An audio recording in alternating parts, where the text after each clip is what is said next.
Alright, I just got back from seeing Fortune Favors Lady Nikuko. This was a really weird movie. Both in terms of structure and just themes, I guess. I will say, I wasn't particularly excited for this one, mostly because I'm not a particularly big fan of the director. This is by Ayumu Watanabe. And I looked at like his mal entry, and I've dropped most of the stuff that he's made. Like I can't remember all of them off the top of my head. Most of them are like gutter bottom barrel seasonal garbage stuff. But he did Space Brothers, which I thought was just kind of boring. I know a lot of people really like that one, but I didn't find it particularly interesting. I know he did Children of the Sea, but I haven't seen that one yet. So I wasn't super excited for this one, but I decided to give it a shot anyway.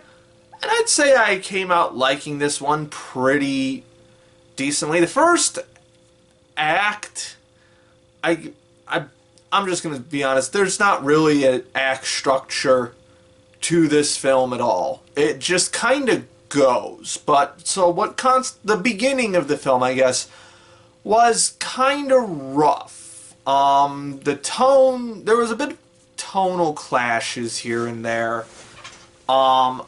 Mostly personally for me, I don't think it really blends just the plain slice of life elements well with the zany comedy of Nikuko as a character, because she's a wild one. I'll give her that much. I was worried at first that it was just going to be all fat jokes with her, and that it was going to get old really quickly. They certainly lay it on thick in the very beginning, but there is some more depth to her character as this film goes on, and just the unbridled optimism of it all makes her character pretty enjoyable throughout the film. Kind of reminds me of Ted Lasso, actually. I just started watching Ted Lasso recently, and I saw I've seen the first two episodes of that so far. And Lady Nikuko kind of reminds me a bit of Ted Lasso, like the titular character from that. Just that non-stop optimism, even when people are like directly putting her down and stuff. So that made her really kind of interesting. But she is not the main character. She is just the title character. The actual main character is her daughter Kikurin, or I'm gonna keep this one mostly spoiler free, even though this was only a one-day showing. So, well, I think there are some other showings here and there after this, but I'm gonna keep this video I'm gonna keep the reviews on this channel mostly spoiler free. So, yeah, Kikurin is the real main character of this show, and it's just sort of a nice, pretty mild coming-of-age story. That goes in a lot of places I really didn't expect, kind of. And like I said earlier, it would be very generous to say that this film has an act structure at all. It kind of just goes, and there's a nice climactic point to it, but nothing like leads to that point per se. It just is something that happens one day, and then that seems like a solid like capping off point for the film. So if you're looking for a solidly structured film, I don't think you're going to find it here. I don't particularly mind it that way. It did make it feel very slow at first, just not feeling that sense of build-up at all. This is very much a slice of life film for however long it is. I think it's like an hour 40 minutes or something. Something like that, hour 35.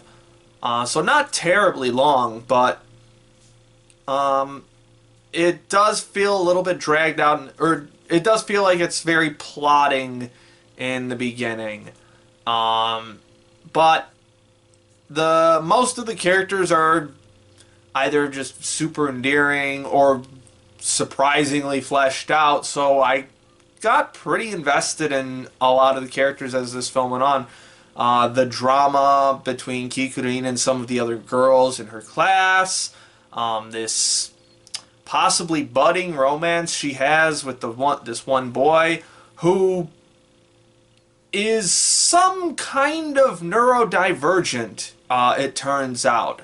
I don't want to put a specific label on it, but the little quirks that he has and the way that he talks and the things that he does, like there's a point where he like goes to like a special class of sorts at a community center, like his parents send him there because he has certain issues, and doing stuff there helps take his mind off of the things that like cause his mind to do those issues.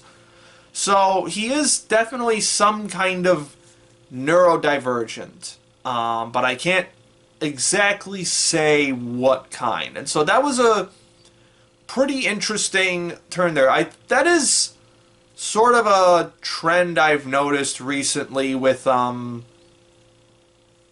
I haven't watched enough American animated films, but like anime films that have child characters, I've noticed a lot more neurodivergent characters showing up in them. Like in Bell, the younger brother of the Beast, was, I'm pretty sure, just autistic, I think. And God, there was another one I can't remember, but it's a very interesting trend that I've noticed, and I think it helps normalize these kinds of conditions and help kids understand that they are not not broken for having these kind of conditions, and B, it makes for more interesting characterization. It makes for very believable quirks that just kind of endear me to these characters.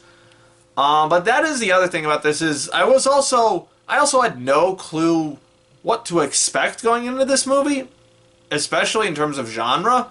And this is, I hesitate to call it a kids movie, but it certainly does wear the skin of one at times. Like, which is not surprising because the director is also really like is like a big staff member for the Doraemon anime, which is like a big kids anime in Japan, and he's like one of the central like animation directors there or something like that. So it's not surprising that he brings that sensibility over to this film, and there are a lot of places where it kind of just shows up unexpectedly and it feels a little jarring. Like it just kind of unwelcome comedy that just really sticks out, and just just a little bit of cringe. Now, sometimes the cringe is intentional. Like there are a lot of moments where like Nikiko will make a joke and it just doesn't land at all. Like especially with the characters in the scene, it doesn't land. So I'm like, okay, that was supposed to feel cringe. But there are other moments where it felt like they were making silly faces for younger children, and I'm like, okay, fine, whatever. But I can't exactly narrow down what audience this is for. I'm assuming it's for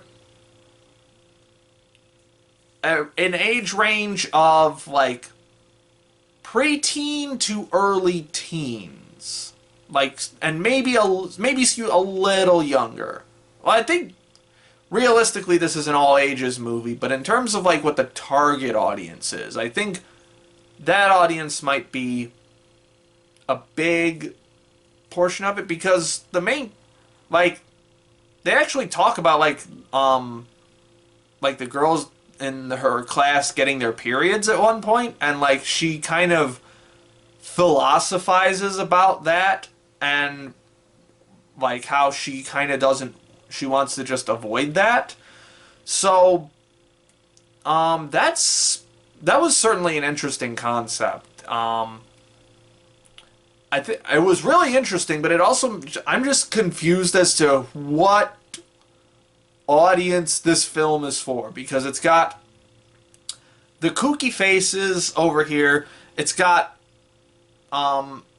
teenage, preteen, teenage, growing up stuff here. And then there's a part, then there's some slightly more mature elements. I'm not going to say they are mature elements, but without getting into spoilers, there's some decently heavy stuff that happens later in the series or in the film. And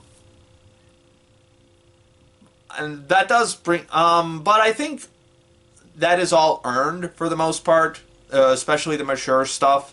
Like there was a point where Nikuko has to spend money on a certain thing in like the third act of this film, and she's like opening up this envelope, this very like dirty looking envelope with a note wrapped around it.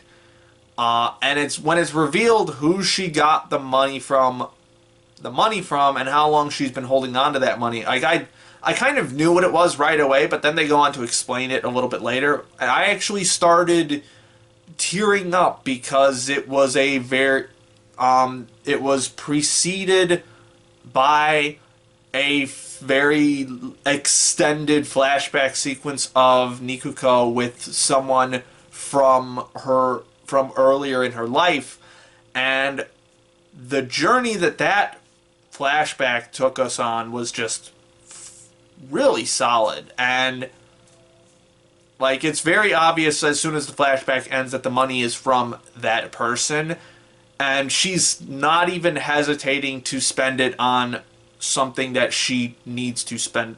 Well, it's on something for Kikurin. She needs to spend that money right away for Kikurin, and she does it without hesitation, even knowing what that money means. And I actually started tearing up a bit at that point. Like I was surprised when that got me.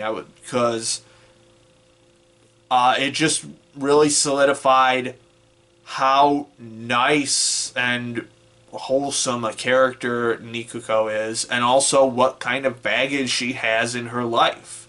Like, she's not just a quirky comic relief character. She has her own agency and her own story to her. She just is mature enough to not really let it get her down. So yeah, overall, there's definitely a lot of stuff about the story and the comedic presentation that I wasn't a fan of, but I think overall it was a pretty decently told story. The animation, on the other hand, I can say is definitely really friggin' solid. This is at times an incredibly gorgeous film. You can see I haven't seen the film, but I've seen the character designs for it. You can see a lot of that Children of the Whales character designs peeking through in some of the more gorgeous moments of this film. The very hyper detailedness of it.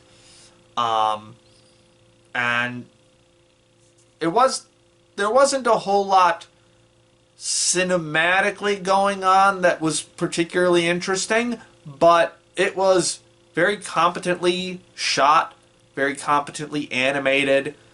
Had some cool references now and then. Like there's a shot that's just a straight up Totoro reference. It's like Kikurin and Nikuko standing at a bus stop, and it's like the bus stop scene from Totoro. So that was kind of cool. But yeah, just really, really strong character designs. Although I will say the character designs don't feel very cohesive most of the time. It feels like a lot of the time like certain characters don't belong in this particular show. Kikurin especially feels kind of out of place sometimes.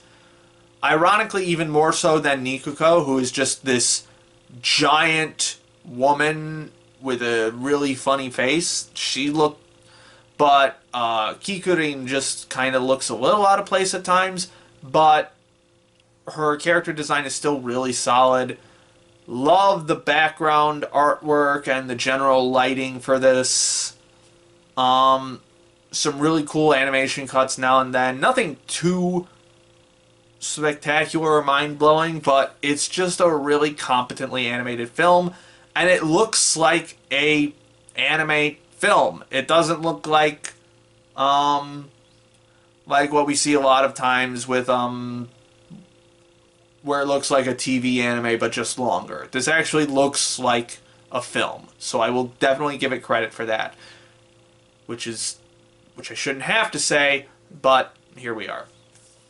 One other thing I did notice is with this particular genre of anime film, I guess, is the voice acting tends to stick out sometimes because they do a lot of bizarre casting. In particular, Kikurin's voice actress really sticks out. Doesn't particularly fit with the rest of the cast. Now, sorry, it's a little late. I had to drive like a half hour back from the theater after seeing this one. But now, if I recall correctly, I'm not going to bother looking this up on Mal, even though I should. I believe Kikurin's voice actress is someone named Kokomi. It's just one of those one-name voice actresses. But as I was watching the credits roll, I noticed that name pop up again, and next, the staff listing for that was flute. So, if I am correct, that means she also played in the orchestra for the soundtrack for this movie, which had a pretty decent soundtrack, by the way. Nothing particularly stand out, but just pretty solid all the way through. Had some really great emotional moments. But that's interesting if I read that correctly. So, there's that. Yeah, overall, film had its ups and downs. A bit more downs than I would have liked. But I can definitely say I enjoyed myself with this one. I might even watch it again. I might order the Blu-ray for this one if G-Kids decides to put this out. Oh, speaking of G-Kids, after the film finished, G-Kids also decided to bring over Deiji Meets Girl, which was, if you'll recall from my seasonal wrap-up show from fall of last year, was one of the anime shorts that I covered. So they just they subtitled all the shorts and smashed them all together and just played them after the credits finished for Nikuko. If you want my thoughts on that series, you can go back to whatever video that was in. I have no clue which one that is off the top of my head. But, yeah, that was a nice little pleasant surprise. So, good on you, G-Kids, for doing that. I am very interested in whatever you're bringing over next. Dear King, I think, is the next big thing from G-Kids. Super excited for that next month. And I think they're doing Inu-Oh as well, which is the next Masaaki Yuasa film. G-Kids has been on a fucking roll. Because they also, I think they were the ones who brought over Pompo the Cinephile too, and I got to see that in theaters, which is probably might be my new favorite movie now. But I'm getting off on a tangent. So, yeah, I would definitely recommend Lady Nikuko. Fortune favors Lady Nikuko. Hope G-Kids brings it over. That's about all I have to say for this one. Look forward to all of my upcoming videos on Anime News Network and possibly some on the main channel, maybe. And, of course, seasonal wrap-up show for spring is probably coming soon, so look forward to that. My name is Ember, and I'll see you next time.